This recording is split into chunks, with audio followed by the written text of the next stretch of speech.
One of the most important things to know and understand about the Beatitudes is that these are much more than a description of mere attitudes or behaviors that we can somehow learn and hopefully with the right training and help and even technique eventually master. They are not that. These are spiritual characteristics or qualities that are only the result of a deep spiritual work. And that work is nothing less than the life of Christ being formed in us. His very character, by his very person, through his very presence, indwelling us. C.S. Lewis once described it like this. He said, imagine yourself as a living house, and God comes in to rebuild that house. At first, perhaps you can understand what he's doing. He's getting the drains right and stopping the leaks in the roof and so on. You knew that those jobs needed to be done, and so you're not surprised. But presently, he starts knocking the house about in a way that hurts abominably. It does not seem to make any sense. What on earth is he up to? The explanation is that he is building quite a different house from the one you thought of. Throwing out a new wing here, putting on an extra floor there, running up towers, making courtyards. You thought that you were being made into a decent little cottage, but he's building a palace. He intends to come and live in it himself. Paul used a different metaphor in writing to the Galatian Christians in chapter 4, verse 19 of that letter. He addressed them as my dear children, for whom I am again in the pains of childbirth until Christ is formed in you. That word translated formed is the Greek word morphao, from which we get the word morphos, as in metamorphosis. It means to be fashioned into the likeness of something. We are being fashioned into the very likeness of Christ. And the Beatitudes are nothing less than that. Christ's very nature and character being formed and fashioned in us. Nowhere is that more evident than in the third Beatitude, because it describes a quality and a characteristic that is so contrary to our human nature and inclination that it can only truly exist in someone who's been transformed by the indwelling person and power of Christ. It is that character quality that Jesus declares in chapter 5, verse 5.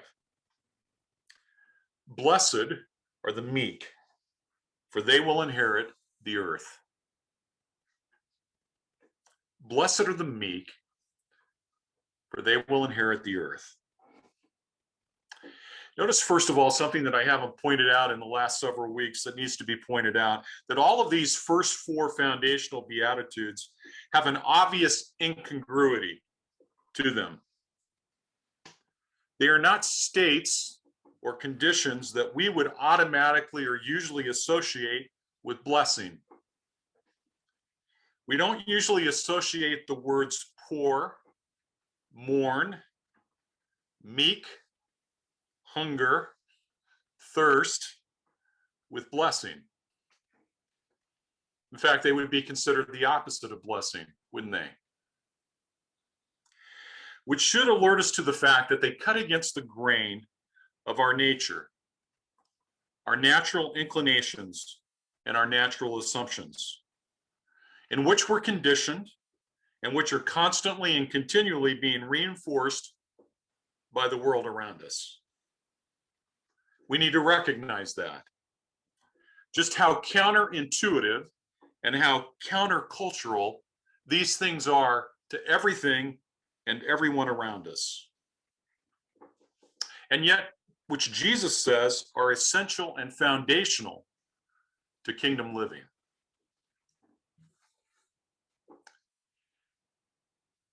Meekness is not a characteristic that we would naturally associate with blessing, certainly not with success. Drive, ambition, confidence, motivation, assertiveness, toughness, tenacity, perseverance, not meekness. In the proverbial categories of winner and loser, few would be inclined to put meekness in the category of winner. That's not what would usually come to mind. It is not meekness that we would think of when it comes to the goal of getting ahead. If you took 20 books on the most important attributes of a leader, it's pretty safe to assume that you wouldn't find that quality among the lists. And yet Jesus considered it a foundational quality, a requisite to the kingdom of heaven.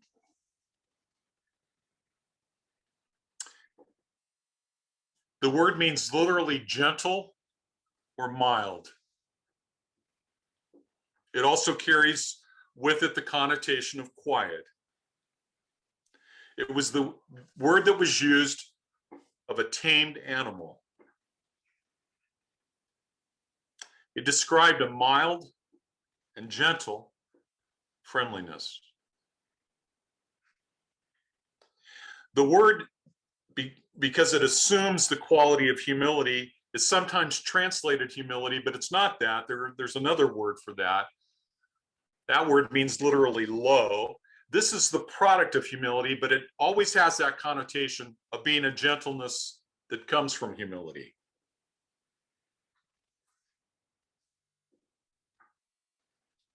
The gentleness that arises from not being overly impressed with oneself, and is oftentimes actually associated with the specific word for humility, as in the words that Jesus will use later on in Matthew chapter 11 to describe himself. When he said, "Come to me, all of you who are weary and burdened, and I will give you rest. Take my yoke upon you and learn from me, for I am gentle," same word as the word meek here, same exact word. "I am gentle and humble," the word for low, "in heart.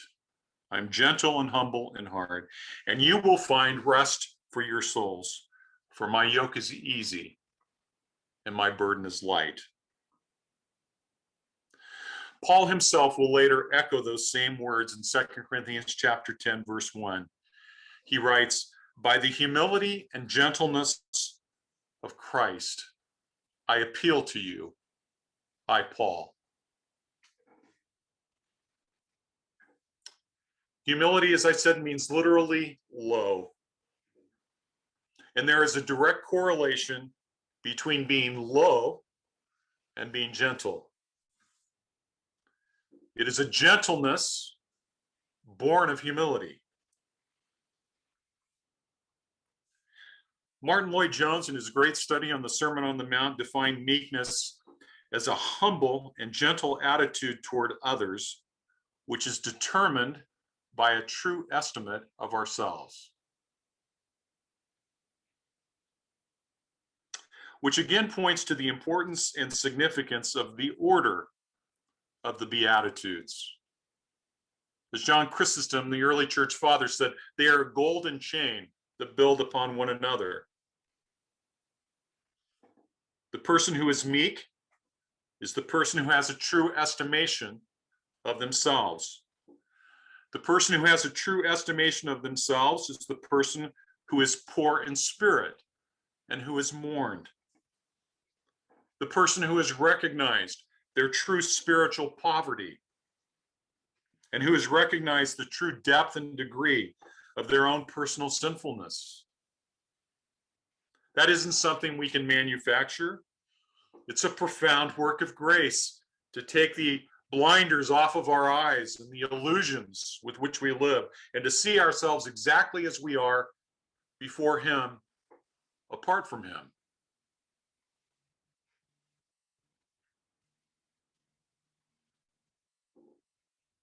I'm not talking about, and this is important, some kind of feigned false humility. If you've ever seen that, it's distasteful. More than distasteful, it's hideous. And in fact, Jesus will go on in the Sermon on the Mount specifically to address that later on. I am talking about a profound personal consciousness of who I am before him, apart from him. The person who has seen that truly will never see themselves in relation to others in the same way again.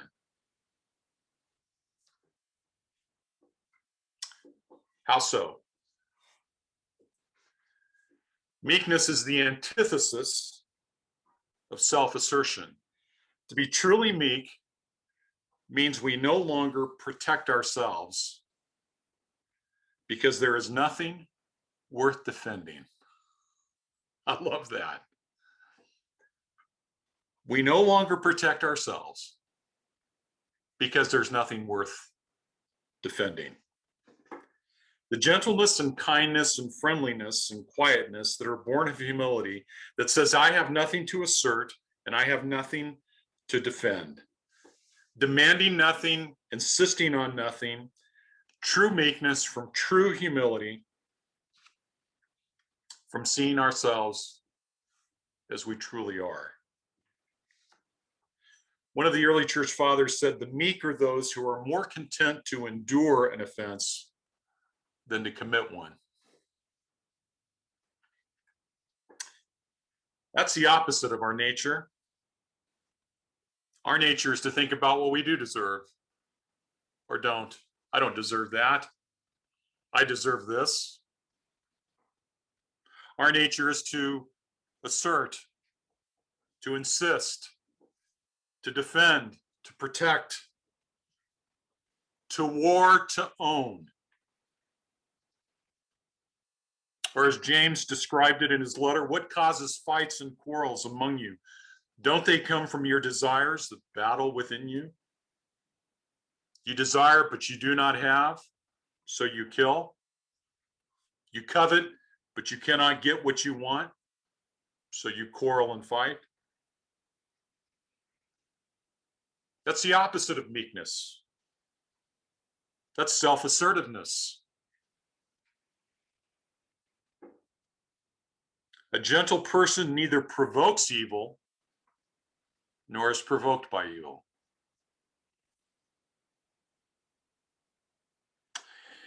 It is a quality that is most evident in all of the spiritual giants of Scripture.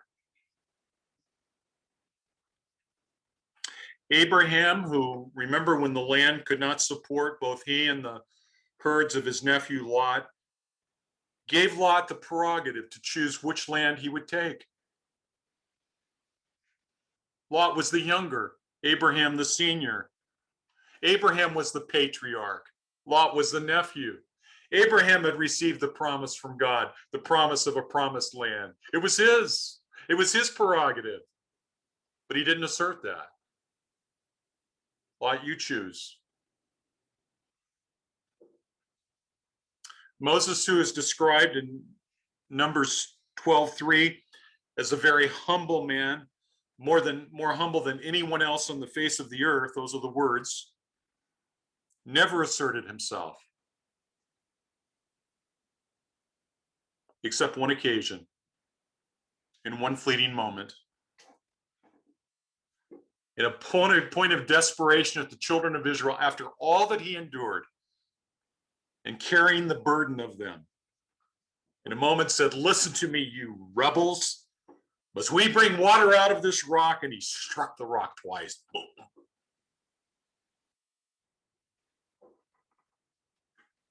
That was an act of self-assertion that cost him entrance into the promised land. Wow. Seemed an awful harsh judgment, didn't it? But to him who is given much, much is required. One act of self-assertion and a momentary frustration. David, though he had been anointed king, and though Saul was pursuing him to the death, that was clearly Saul's intent. On 2 occasions, could have taken Saul out. He'd already been anointed by Samuel king, but he refused to assert himself. He refused to take into his hands and to insist on what he was. In fact, when he simply cut the corner off of Saul's robe, remember when Saul is in the cave that David and his men are in, he's conscience stricken by that simple act.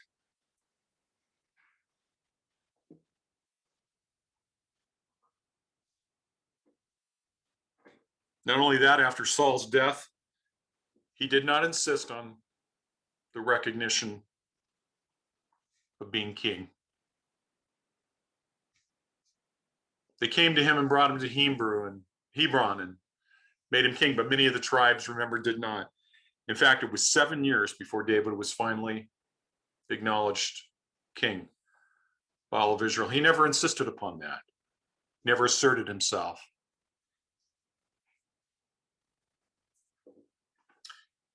Later, however, he asserted himself twice.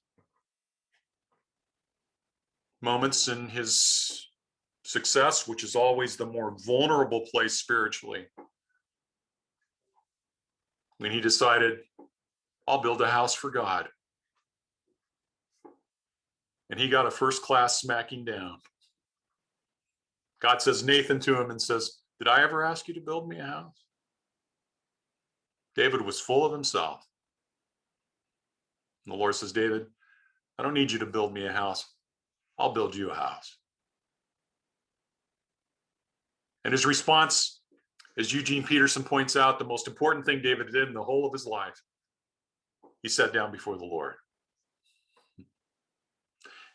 It should have been his warning. Should have taken note.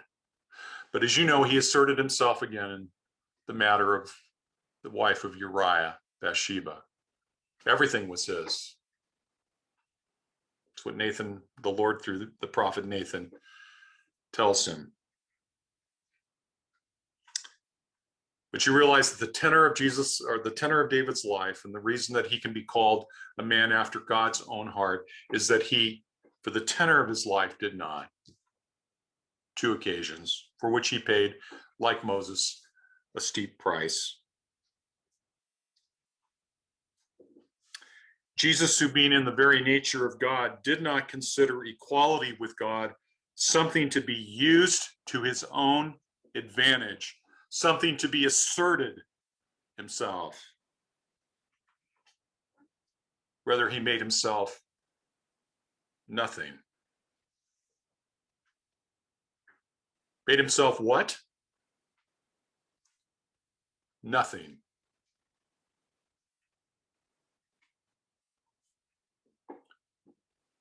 Let this mind be in you.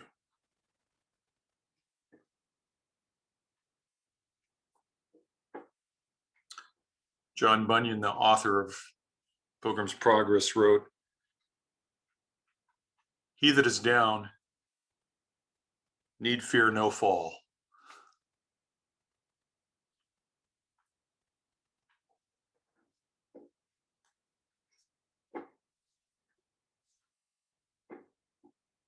I don't know about you, but as I look around, that seems a quality in very short supply today. I don't see it very often. Do you?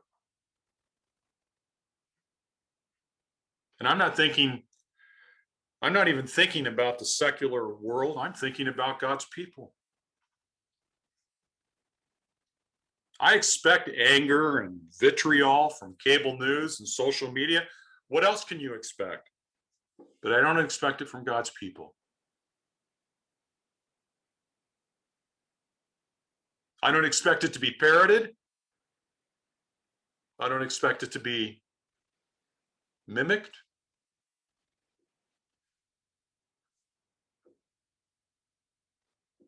Not from those who name his name.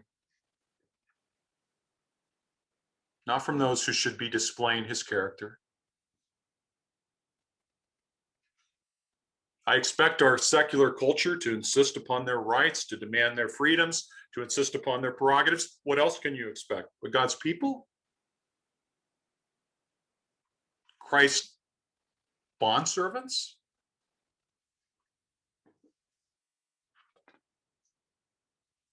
Really?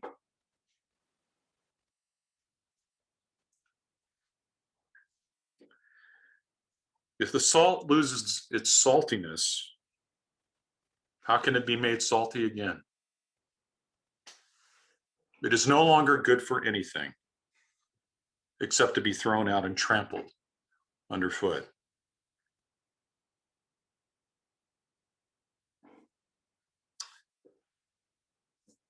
But let me turn to the encouragement. There is a blessing in meekness. Blessed are the meek. The blessing of the meek, as Jesus tells us, is that they will inherit the earth. Now, let me just say something about the blessings of the Beatitudes that are important to recognize. Each quality which Jesus extols has a corresponding blessing to that quality. They are not random. That blessing is the inevitable, let me say that again. That blessing is the inevitable spiritual consequence of that spiritual quality.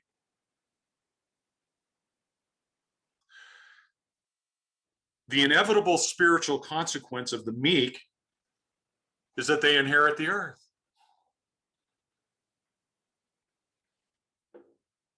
And what does that mean exactly? Well, I'm glad you asked. The inevitable spiritual consequence of being nothing, of deserving nothing, of demanding nothing, of insisting on nothing, is that you possess everything. That's the inevitable spiritual consequence. It is why Paul could write of himself, again in the second letter to the Corinthians, about himself having nothing, these are his words, yet possessing everything, he said.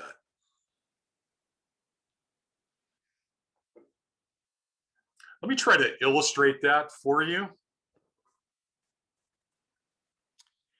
We fell in love with the national parks pretty early on, but it became the means and mechanism for us to be able to vacation with our 4 kids as they were growing up in what I think are the most spectacular places in the world for back then $15 a night. And as a poor church planner, that was about all. It took everything just to afford that vacation. So we camped all of those years. Yosemite was one of our favorite destinations. As the kids got older, then we began to backpack, and we were privileged to be able to backpack a good part of the high country. One of the most beautiful places on earth to me, I can't imagine, and I've been privileged to see a lot of places around the world, I can't imagine a more beautiful place than the Vogelsang Pass in the early summer. When you come over that, it's about a little over 10,000 feet. You come over that pass and you look down on that Vogelsang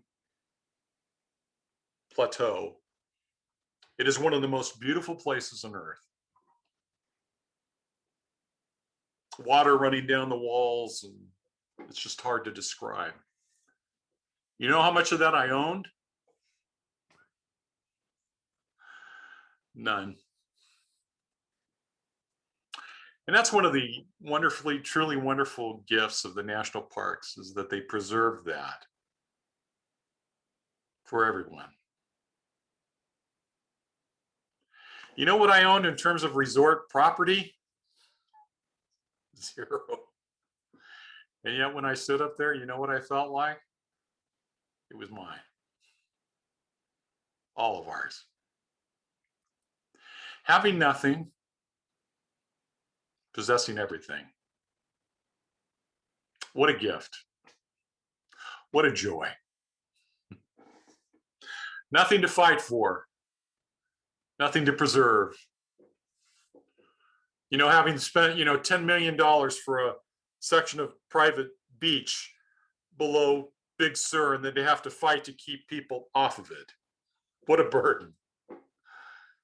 But to soak in that place and not have to worry about defending it.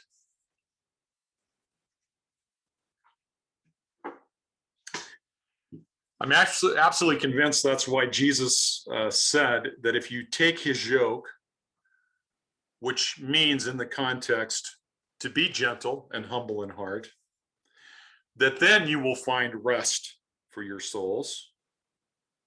Because that burden, which is his burden, is easy and light. To be nothing, to deserve nothing, to demand nothing is the easiest, lightest way to live.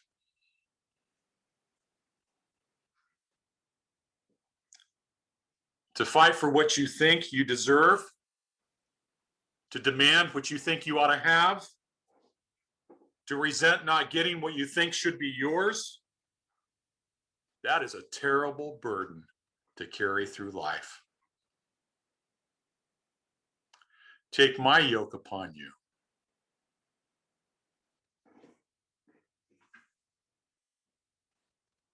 For my yoke is easy, and my burden is light.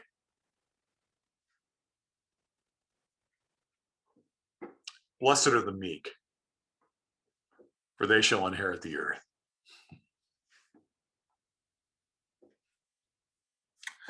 Let me conclude with 2 points of application.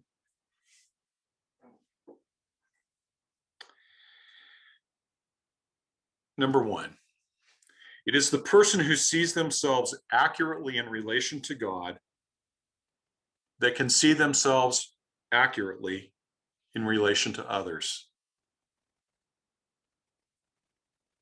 The person who knows their true spiritual poverty, who knows the true depth and degree of their sinfulness apart from him and his work, who knows in the depths of their soul that they deserve nothing and therefore demand nothing. In other words, who are meek. Those are the ones who can be merciful, pure in heart, peacemakers, who can gladly bear insult and injury, falsehood and persecution. You see what I'm getting at? Those foundational beatitudes, those first 4 beatitudes, set the stage for the second 4. The second 4 are impossible. Apart from those 4, the inevitable product of those 4 are mercy, peacemaker,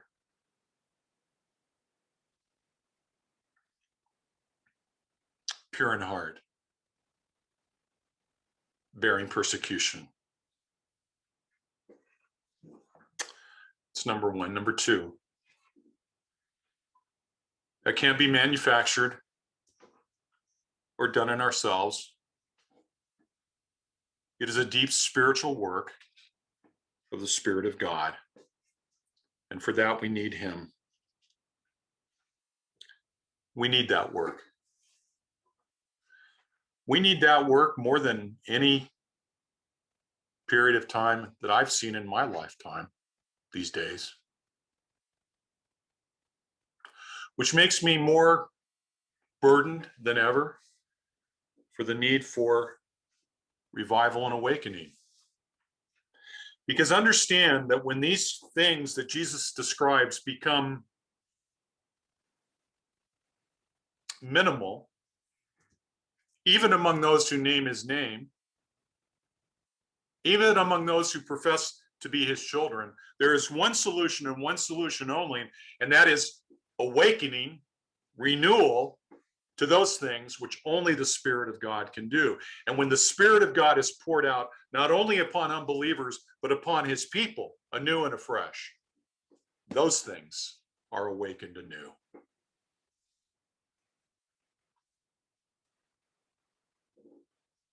God makes these things new again to his people. We can preach it. We can't affect it. Only his Spirit can do that. Elijah built the altar, but only the Lord could send the fire. We can't do that. But we can build the altar, we can pray, and we can preach. And say, Lord, would you again pour out upon your people that which would awaken to who we are, in order that we might be who you need us to be. That's our prayer.